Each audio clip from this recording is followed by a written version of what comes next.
एक औरत हमारे घर के सामने तय के मकान में रहती थी। उसके 2 बच्चे थे जिनके साथ वो रोज शाम को अपनी छत पर खेलने के लिए ले आया करती थी। मैं भी हर रोज अपनी छत पर शाम को उसे देखने के लिए जाया करता था। मैं उसको इशारे करता था मगर वो इग्नोर कर देती थी। इस बात को 6 महीने गुजर चुके थे मगर वो मेरी तरफ देखती तक नहीं थी। तब मेरी उम्र 18 साल थी और तब वो मुझसे काफी ज्यादा बड़ी थी, इसलिए शायद वो मुझे बच्चा समझकर इग्नोर कर देती थी। फिर एक दिन मुझे बुखार होने की वजह से मैं छत पर नहीं जा सका, तो वो औरत मेरी अयादत के लिए मेरे घर चली आई और मेरा हाल चाल पूछकर अपने घर वापस चली गई। उसका मेरी अयादत को आना मेरे लिए इस बात का इशारा था कि उसके दिल में भी मेरे लिए एहसास है। फिर जब मैं अगली शाम छत पर गया तो वो इशारों में मेरा हाल पूछने लगी। मैंने उसे इशारों में बताया कि हाँ मैं ठीक हूं, तो वो मुस्कुराने लगी। 2 दिन बाद एक पर्ची पे मैंने अपना नंबर लिखकर उसकी छत पर फेंका और फिर उसने मुझे फोन किया तो मैंने उससे अपनी मोहब्बत का इजहार किया और पूछा कि क्या वो मुझसे शादी करेगी। तो वो हंसने लगी और उसने मुझे ये कहा कि तुम अभी बच्चे हो, तुम्हें समझ नहीं है कि तुम ये कह क्या रहे हो और किस से कह रहे हो। वो कहने लगी कि तलाकशुदा औरत से कोई शादी नहीं करता और मैं तो तलाकशुदा होने के साथ साथ 2 बच्चों की माँ भी हूँ।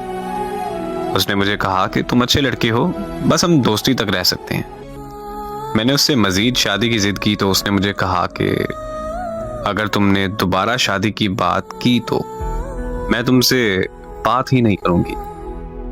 मैं वहां पर चुप हो गया और हम दोस्त बनकर रहने लगे। हम एक दूसरे से हर बात शेयर करते थे। एक रात हमारी फोन पर बात हो रही थी कि उसने बताया कि वो घर पर अकेली है क्योंकि उसके अम्मी अब्बू शहर से बाहर गए हैं। ये सुनते ही मैं उसके घर के बाहर पहुंच गया और उसे दरवाजा खोलने को कहा, लेकिन उसने दरवाजा खोलने से इनकार कर दिया। तो मैंने भी जिद कर ली कि मैं पूरी रात घर के बाहर बैठा रहूंगा। 2 घंटों की जिद के बाद आखिरकार उसने दरवाजा खोल ही दिया। लेकिन आज मुझे अपनी उस जिद पर बहुत ज्यादा पछतावा होता है कि काश मैंने उस दिन अपनी जिद छोड़कर उसकी बात मान ली होती तो आज वो जिंदा होती। उसके दरवाजा खोलते ही मैं अंदर चला गया। वो बहुत परेशान और घबराई हुई थी क्योंकि उसे डर था कि किसी को पता चल गया तो उसकी इज्जत खाक में मिल जाएगी और फिर उसका डर सच साबित हो गया।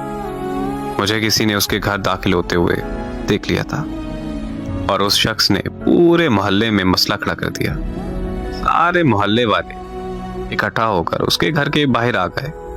मैं छुप गया था लेकिन उन्होंने मुझे ढूंढ लिया था।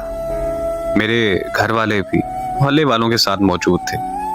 वो मुझे घर ले गए और मेरे अब्बू ने मेरी बहुत बेइज्जती की, लेकिन मैंने अपने घर वालों से साफ कह दिया था कि मैंने उस औरत से शादी करनी है वरना मैं जहर खा लूंगा और मर जाऊंगा। तो मेरे घर वाले मान गए और अगली सुबह उस औरत के माँ बाप वापस आने पर मोहल्ले में पंचायत बैठ गई। पंचायत में सब आ गए थे मगर वो और उसके माँ बाप नहीं आए। फिर थोड़ी देर बाद खबर आई कि उस औरत ने जहर खा लिया है। मैं वहां से उसके घर की तरफ भागा, लेकिन मेरे पहुंचने से पहले वो मर चुकी थी। उसे इस दुनिया से गए 8 साल हो गए, लेकिन मैं आज तक उसे भूलकर किसी और का नहीं हो सका। मुझे आज भी ये बात अंदर से खा जाती है कि काश मैं उस दिन जिद ना करता तो वो आज जिंदा होती। इससे बड़ा दर्द क्या होगा कि मेरी वजह से उसकी जान चली गई। लेकिन मोहब्बत करना कोई गुनाह नहीं। जब सच्ची मोहब्बत हो जाए तो वो रंग रूप, अमीर गरीब, काला गोरा या उम्र में फर्क मोहब्बत में नहीं देखा जाता। जब मोहब्बत हो जाती है तो फिर हो जाती है। वो एक शेर है कि वो मोहब्बत को हवस समझते हैं तो कह देना उसे, हाँ बदन ही चाहिए लेकिन ता कयामत चाहिए।